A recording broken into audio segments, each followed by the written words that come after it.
ನಮಸ್ಕಾರ.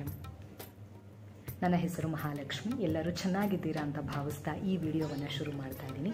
ಇಂದಿನ ವಿಷಯ, ನಾವು ಸ್ನಾನ ಮಾಡ್ತಾ ಇದ್ದೀವಿ ಅಂತ ಅನ್ನೋದಾದರೆ, ಸ್ನಾನ ಮಾಡಬೇಕಾದ್ರೆ ಒಂದು ಚಿಕ್ಕ ಇಂಗ್ರೀಡಿಯೆಂಟ್ ಅಥವಾ ವಸ್ತುವನ್ನು ನಾವು ಸ್ನಾನ ಮಾಡುವಂತಹ ನೀರಿಗೆ ಒಂದು ಸ್ಪೂನಷ್ಟು ಹಾಕ್ಕೊಂಡು ಸ್ನಾನ ಮಾಡಿದ್ರೂ ಸಾಕು, ನಮ್ಮ ಜೀವನದಲ್ಲಿ ತುಂಬಾ ಬದಲಾವಣೆಗಳನ್ನು ಕಾಣಬಹುದು, ಖಂಡಿತ ಕಾಣಬಹುದು. ಎಷ್ಟೋ ಜನ ಹೇಳ್ತಾರೆ, ಮೇಡಮ್ ನನಗಿದ್ರ ಬಗ್ಗೆ ಮಾಹಿತಿ ಇದೆ, ಎಷ್ಟು ಕಲ್ಲುಪ್ಪನ್ನು ತೊಗೊಂಡು ರಾಕ್ ಸಾಲ್ಟ್ ಏನಿದೆ ಅದನ್ನು ತೊಗೊಂಡು ನೀರಿಗೆ ಹಾಕ್ಕೊಂಡು ಸ್ನಾನ ಮಾಡೋದ್ರಿಂದ ಪ್ಯೂರಿಫೈ ಆಗುತ್ತೆ ಅಂತ ಹೇಳ್ತಾರೆ, ಅಥವಾ ಕ್ಲೆನ್ಸ್ಡ್ ಆಗುತ್ತೆ ಬಾಡಿ ಅಂತ ಹೇಳ್ತಾರೆ.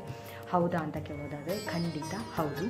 ನಾವು ಪ್ರತಿದಿನ ಹಾಗಂತ ಉಪ್ಪನ್ನೇ ಹಾಕ್ಕೊಂಡು ಸ್ನಾನ ಮಾಡೋದು ಅಲ್ಲ. ಪ್ರತಿಯೊಂದು ದಿನಕ್ಕೆ, ಅಂದರೆ ಆ ಗ್ರಹದ ದೋಷನ ಕಳ್ಕೋಬೇಕು ಅಂತ ಅನ್ನೋದಾದರೆ ಪ್ರತಿಯೊಂದು ದಿನಕ್ಕೂ ಸಹ ಒಂದೊಂದು ಗ್ರಹಗಳಿದೆ, ಅದು ನಿಮಗೆಲ್ಲರಿಗೂ ಗೊತ್ತಿದೆ. ಸೊ ಆ ದಿನ ಆ ಪರ್ಟಿಕ್ಯುಲರ್ ಇಂಗ್ರೀಡಿಯೆಂಟ್ನ ನೀರಿನೊಂದಿಗೆ ಮಿಕ್ಸ್ ಮಾಡಿ ನಾವು ಸ್ನಾನ ಮಾಡೋದರಿಂದ ನಮಗೆ ತುಂಬಾ ಒಳ್ಳೆಯದಾಗೋದಂತೂ ಉಂಟು. ಹಾಗಾದರೆ ಮೇಡಮ್, ನನಗೆ ಇನ್ನೂ ಸ್ವಲ್ಪ ಜನ ಹೇಳ್ತಾರೆ, ನನಗೆ ತುಂಬ ಸುಸ್ತಾಗ್ತಾಯಿದೆ, ಹೋಗ್ಬಿಟ್ಟು ಸ್ವಲ್ಪ ಸ್ನಾನ ಮಾಡಿದ್ರೆ ಸಾಕಪ್ಪ ಅಂತ ಅಂದ್ಬಿಟ್ಟು ಆ ಸ್ನಾನ ಮಾಡಿದ್ರೂ ನಿಮಗೆ ಕ್ಲೆನ್ಸ್ ಆಗಿದ್ದೀವಿ ಅಥವಾ ಒಂಥರ ಸಮಾಧಾನ ಆಗ್ತಾಯಿದೆ ಅಂತ ಭಾವನೆಗಳು ಬರೋದಿಲ್ಲ. ಇನ್ನೂ ಮಾತಾಡಬೇಕಂತಂದರೆ, ನಾವೆಲ್ಲೋ ಆಚೆ ಹೋಗ್ಬಿಟ್ಟು ಬಂದಿರ್ತೀವಿ, ನಮ್ಮ ಆರಾ ಏನಿದೆ ಅದು ಪ್ಯೂರಿಫೈ ಆಗೇ ಇರೋದಿಲ್ಲ. ಮತ್ತು ನಾವು ಆಚೆ ಹೋಗಿ ಬಂದಾದಮೇಲೆ ನಮ್ಮ ಬಾಡಿಯಲ್ಲಿ ಅನ್ಸೀನ್, ಕಣ್ಣಿಗೆ ಕಾಣದೇ ಇರುವಂತಹ ಕ್ರಿಮಿಕೀಟಗಳಿರುತ್ತೆ ಮತ್ತು ವೈರಸ್ ಇರುತ್ತೆ. ಸೊ ಅದರಿಂದ ನಾವು ಆಚೆ ಬರಬೇಕು ಅಂತ ಅನ್ನೋದಾದರೆ, ಮನಸ್ಸಿಗೆ ಸಮಾಧಾನ, ಬಾಡಿಗೆ ಕ್ಲೆನ್ಸಿಂಗ್ ಆಗಬೇಕು, ದೇಹ ಶುದ್ಧತ್ವವನ್ನು ಪಡ್ಕೋಬೇಕು ಅಂತ ಅನ್ನೋದಾದರೆ, ನಾನಿವಾಗ ನಿಮಗೆ ಒಂದೊಂದು ದಿನಕ್ಕೆ ಯಾವ ಇಂಗ್ರೀಡಿಯೆಂಟ್ನ ಯೂಸ್ ಮಾಡಿಕೊಂಡು ಸ್ನಾನ ಮಾಡೋದರಿಂದ ನಿಮ್ಮ ಜೀವನದಲ್ಲಿ ಖಂಡಿತವಾಗ್ಲೂ ಪರಿವರ್ತನೆ ಕೊಡುತ್ತೆ. ನಿಮ್ಮ ಬಹಿರಂಗ ಶುದ್ಧಿ ಮಾತ್ರ ಆಗೋದಿಲ್ಲ, ಅಂತರಂಗ ಶುದ್ಧಿಯನ್ನು ಸಹ ನೀವು ಮಾಡ್ಕೋಬಹುದು ಅಂತ ಹೇಳ್ಬೋದು. ಹಾಗಾದರೆ ಮೇಡಮ್, ನೀವು ಹೇಳ್ತಾ ಇರೋದು ಕೇಳಿದ್ರೆ ತುಂಬಾ ಕಾಸ್ಟ್ಲಿ ರೇಟ್ ಇರಬಹುದು ಅಥವಾ ತುಂಬ ನಮಗೆ ಸಿಗದಲೇ ಇರಬಹುದು ಆ ವಸ್ತು ಅಂತ ನಿಮ್ಗೆ ಅನಿಸೋದಾದರೆ ಖಂಡಿತ ಇಲ್ಲ. ನಿಮಗೆ ಈಸಿಯಾಗಿ ಅವೈಲಬಿಲಿಟಿ ಇರುತ್ತೆ ಅಂತಲೇ ಹೇಳ್ಬೋದು. ಆಲ್ಮೋಸ್ಟ್ ಎಲ್ಲದೂ ನಿಮ್ಮ ಮನೆಯ ಅಡುಗೆ ಮನೆಯಲ್ಲೇ ಸಿಗುತ್ತೆ. ಸೊ ಅಷ್ಟು ಏನೂ ಟಫ್ ಆಗಿರೋದಿಲ್ಲ. ಎಷ್ಟೋ ಜನಕ್ಕೆ ಹೇಳೋದು ಒಂದೇನೇ, ನಾವು ಅಂದ್ಕೊತೀವಿ ಎಲ್ಲೋ ಹುಡ್ಕೊಂಡು ಹೋಗಬೇಕು, ನಮಗೆ ಪ್ಯೂರಿಫೈ ಆಗಬೇಕು, ನೆಗೆಟಿವ್ ಎನರ್ಜಿಯಿಂದ ನಮ್ಮ ಜೀವನನ ಚೆನ್ನಾಗಿ ಮಾಡ್ಕೋಬೇಕು, ಪಾಸಿಟಿವ್ ಆಗಬೇಕು, ನಾವು ಪಾಸಿಟಿವ್ ಥಾಟ್ಸ್ನ ತೊಗೊಂಬರ್ಬೇಕು ಅಂತ ಅಂದ್ಬಿಟ್ಟು ಎಲ್ಲೆಲ್ಲೋ ಹೋಗ್ತಾ ಇರ್ತೀವಿ. ಎಲ್ಲದಕ್ಕಿಂತ ಮುಖ್ಯವಾಗಿ ನಿಮ್ಮ ದೇಹನ ಚೆನ್ನಾಗಿ ಇಟ್ಕೊಳೋದ್ರಿಂದ, ಅಂದರೆ ಕ್ಲೆನ್ಸ್ಡ್ ಆಗಿ ಮತ್ತು ತುಂಬ ನೀಟಾಗಿ ನಿಮ್ಮ ಆರೋ ಏನಿದೆ ಅದನ್ನು ಚೆನ್ನಾಗಿ ಇಟ್ಕೊಳೋದ್ರಿಂದ ನಿಮ್ಮ ಮನಸ್ಸು ಶಾಂತವಾಗಿರುತ್ತೆ, ನೆಮ್ಮದಿ ಅನ್ನೋದು ಸಿಗುತ್ತೆ, ಸ್ಟ್ರೆಸ್ ಅನ್ನೋದು ಕಡಿಮೆ ಆಗುತ್ತೆ. ನೀವೇನಾದರೂ ಕೆಲಸ ಮಾಡಬೇಕು ಅಥವಾ ನಿಮ್ಮ ಜೀವನದಲ್ಲಿ ಏನಾದರೂ ಯಶಸ್ಸನ್ನು ಕಾಣಬೇಕು ಅಂತಂದರೆ ಖಂಡಿತವಾಗ್ಲೂ ಸಪೋರ್ಟ್ ಮಾಡುತ್ತೆ. ಅದಕ್ಕೋಸ್ಕರನೇ ಹೇಳ್ತಾ ಇರೋದು, ತುಂಬ ಚಿಕ್ಕ ಚಿಕ್ಕ ಟಿಪ್ಸ್ಗಳು ತುಂಬ ಜನಕ್ಕೆ ಗೊತ್ತಿರುತ್ತೆ, ಬಟ್ ಆದರೂ ಮಾಡೋದಿಲ್ಲ. ಆದರೆ ದಯವಿಟ್ಟು ಆ ಥರ ಮಾಡಬೇಡಿ. ನಿಮ್ಮ ದೇಹಕ್ಕೋಸ್ಕರನಾದ್ರೂ, ಅದು ನಿಮ್ಮದೇ ದೇಹ ಆಗಿರೋದ್ರಿಂದ ಅದಕ್ಕೆ ಸ್ವಲ್ಪ ಸಹಾಯ ನೀವು ಮಾಡೋದರಿಂದ ಏನೂ ಪ್ರಾಬ್ಲಮ್ ಆಗೋದಿಲ್ಲ. ನಾನು ಹೇಳೋ ಇಂಗ್ರೀಡಿಯೆಂಟ್ನ ಯೂಸ್ ಮಾಡೋದಕ್ಕೆ ನಿಮಗೆ 1 ಅವರ್ ಬೇಕು, 2 ಅವರ್ ಬೇಕು, ಆ ಥರ ಏನೂ ಇಲ್ಲ. ನೀವು ಸ್ನಾನ ಮಾಡಬೇಕಾದ್ರೆ ನಾನು ಹೇಳಿರೋ ಇಂಗ್ರೀಡಿಯೆಂಟ್ನ ಹಾಕ್ಕೊಂಡು ಸ್ನಾನ ಮಾಡಿದ್ರೆ ಸಾಕು, ತುಂಬಾ ಒಳಿತನ್ನು ನೀವು ಕಾಣಬಹುದು. ಹಾಗಾದರೆ ಬನ್ನಿ, ಯಾವ ಇಂಗ್ರೀಡಿಯೆಂಟ್ನ ಯೂಸ್ ಮಾಡಬೇಕು, ಯಾವ ದಿನ ಅಂತ ಹೇಳ್ತೀನಿ, ನೋಟ್ ಮಾಡ್ಕೊಳ್ಳಿ ಸಾಧ್ಯವಾದರೆ, ಅದೇ ಅಭ್ಯಾಸ ಆಗ್ತಾ ಬರುತ್ತೆ ನಿಮಗೆ. ಸೊ ಫಸ್ಟ್ ಬರೋದಾದರೆ ಭಾನುವಾರ ನೀವು ಸ್ನಾನ ಮಾಡಬೇಕಾದ್ರೆ ನೀರಿಗೆ ರಕ್ತಚಂದನ ಅಂತ ಸಿಗುತ್ತೆ. ಸೊ ಅದನ್ನು ಯೂಸ್ ಮಾಡಬಹುದು, ಇಲ್ಲ ಕೇಸರಿ. ಓಕೆ, ರಕ್ತಚಂದನ ತುಂಬ ಕಾಸ್ಟ್ಲಿ ಇದೆ, ಸಿಗೋದಿಲ್ಲ, ಅವೈಲಬಿಲಿಟಿ ಇಲ್ಲ ಅಷ್ಟೊಂದು ನಿಮಗೆ ಅಂತಂದರೆ ಕೇಸರಿ ಎಲ್ಲ ಕಡೆಯೂ ಸಿಗುತ್ತೆ ನೀವು. ಸೊ ಅದನ್ನು ಒಂದು ಚಿಟಿಕೆಯಷ್ಟು, ಒಂದು ದಳ ಅಥವಾ ಒಂದು 2-3 ದಳಗಳನ್ನು ಹಾಕ್ಕೊಂಡು ಸ್ನಾನ ಮಾಡಿದ್ರು ಸಾಕು. ಓಕೆ, ನೆಕ್ಸ್ಟ್ ಬರೋದಾದರೆ ಸೋಮವಾರ ನೀವು ಯಾವ ಇಂಗ್ರೀಡಿಯೆಂಟ್ನ ಯೂಸ್ ಮಾಡಬೇಕು ಅಂತಂದರೆ ಹಾಲು. ಅಫ್ಕೋರ್ಸ್ ಎಲ್ಲರ ಮನೆಯಲ್ಲೂ ಹಾಲಿದ್ದೇ ಇರುತ್ತೆ.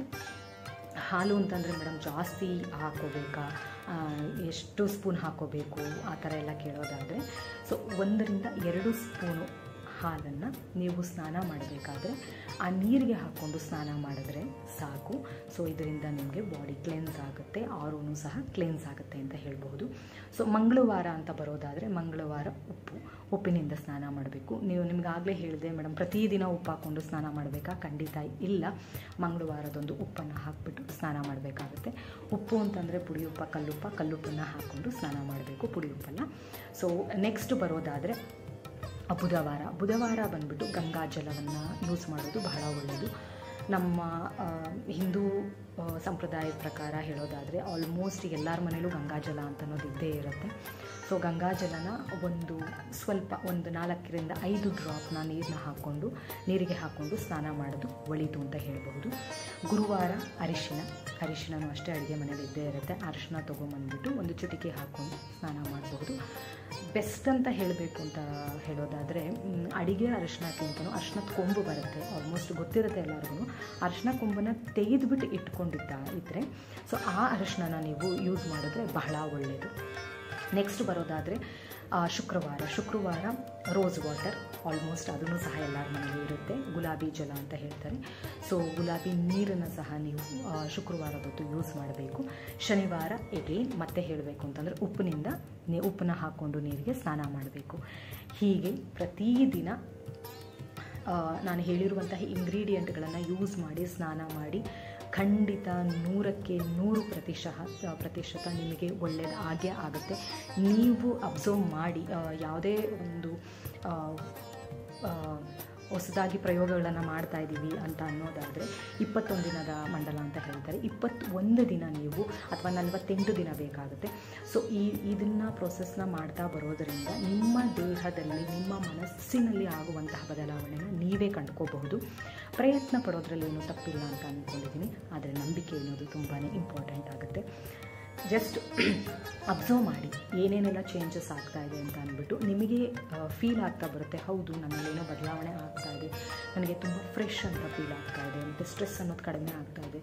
ಸೊ ಆ ಇಡೀ ದಿನ ತುಂಬ ಚೆನ್ನಾಗಿ ಯಾವುದೇ ಥರದ ನಿಂದನೆಗಳಿಂದಲೇ ನೋವಿಲ್ಲದಲೇ ಸ್ವಲ್ಪ ಫ್ರೀಯಾಗಿ ನಾವು ಆರಾಮಾಗಿ ಸ್ಪೆಂಡ್ ಮಾಡಿದ್ವಿ ಅಂತ ನಿಮಗೆ ಅನ್ನಿಸ್ಬೇಕು ಅಂತ ಅನ್ನೋದಾದರೆ ಈ ಚಿಕ್ಕ ಟಿಪ್ಸ್ಗಳನ್ನು ಫಾಲೋ ಮಾಡಿದ್ರೆ ಸಾಕು. ನಾವೇನು ದೊಡ್ಡದಾಗಿ ಮಾಡಬೇಕು ಜೀವನದಲ್ಲಿ ಅಂತ ಹೇಳ್ತಾ ಇಲ್ಲ. ಚಿಕ್ಕದಾದ ಚೇಂಜಸ್ಗಳೂ ಸಹ ನಿಮ್ಮ ಜೀವನದಲ್ಲಿ ದೊಡ್ಡ ಬದಲಾವಣೆಗಳನ್ನು ತಗೊಂಡು ಬರುತ್ತೆ. ಪ್ರಯತ್ನ ನಿಮ್ಮದಾಗಿರಬೇಕು. ಪ್ರಯತ್ನನೇ ಪಡೆದಲೇ ನನ್ನ ಜೀವನದಲ್ಲಿ ಸರಿ ಹೋಗಬೇಕು ಅಂತಂದರೆ ಖಂಡಿತ ಯಾವುದೂ ಸರಿ ಹೋಗೋದಿಲ್ಲ. ಎಲ್ಲದಕ್ಕೂ ತನ್ನದೇ ಆದಂತಹ ವೈಜ್ಞಾನಿಕವಾದಂತಹ ರೀಸನ್ ಇದೆ. ಹಿಂದೂಗಳು ಅಥವಾ ಹಿಂದುತ್ವ ಅಂತ ಹೇಳೋದಕ್ಕಿಂತ ಸನಾತನ ಧರ್ಮದಲ್ಲಿ ನಾವು ಏನೇನೆಲ್ಲ ಶಾಸ್ತ್ರ ಸಂಪ್ರದಾಯ ಅಂತ ಮಾಡ್ತಾ ಇದ್ದೀವಿ ಎಲ್ಲದಕ್ಕೂ ವೈಜ್ಞಾನಿಕವಾದ ರೀಸನ್ ಇದೆ. ಅದಕ್ಕೋಸ್ಕರನೇ ಈ ವಿಡಿಯೋಗಳನ್ನು ಮಾಡ್ತಾ ಇರುವಂಥದ್ದು. ಸೊ ಇದನ್ನು ಮುಂಚಿನ ಕಾಲದಲ್ಲಿ ಮಾಡ್ತಾಯಿದ್ರು. ಬಟ್ ಏನಾಯ್ತು ಅಂತಂದರೆ ಇವಾಗ ಎಲ್ಲರಿಗೂ ಇಲ್ಲ, ಇವನ್ನೆಲ್ಲ ಹೇಗೆ ಮಾಡೋದು, ಈ ಥರ ಎಲ್ಲ ಯೋಚನೆಗಳು ಬಂದಿದೆ. ಅದಕ್ಕೋಸ್ಕರ ಹೇಳ್ತಾ ಇರುವಂಥದ್ದು. ಪ್ರಯತ್ನ ಪಡಿ. ಇದಕ್ಕೇನು ತುಂಬ ದುಡ್ಡು ವೆಚ್ಚ ಆಗುತ್ತೆ ಅಂತ ಹೇಳೋದಿಲ್ಲ, ತುಂಬ ಟೈಮ್ ಸ್ಪೆಂಡ್ ಮಾಡಬೇಕು ಅಂತ ಏನಿಲ್ಲ. ಮಾಡಿದ್ರೆ ನಿಮಗೆ ಒಳ್ಳೆಯದಾಗುತ್ತೆ. ಮಾಡ್ದಲೇ ಇದ್ದರೆ ಅದು ನಿಮಗೆ ಸಂಬಂಧಪಟ್ಟಂತಹ ವಿಷಯ. ಬಟ್ ಟ್ರೈ ಮಾಡೋದು ನಿಮ್ಮ ಜವಾಬ್ದಾರಿ ಅಂತ ಹೇಳ್ಬೋದು. ಸೊ ಇಷ್ಟು ಹೇಳ್ತಾ ಈ ವಿಡಿಯೋವನ್ನು ಇಲ್ಲಿಗೆ ಮುಕ್ತಾಯ ಮಾಡ್ತಾ ಇದ್ದೀನಿ. ಸರ್ವೇ ಜನಾಃ ಸುಖಿನೋ ಭವಂತು.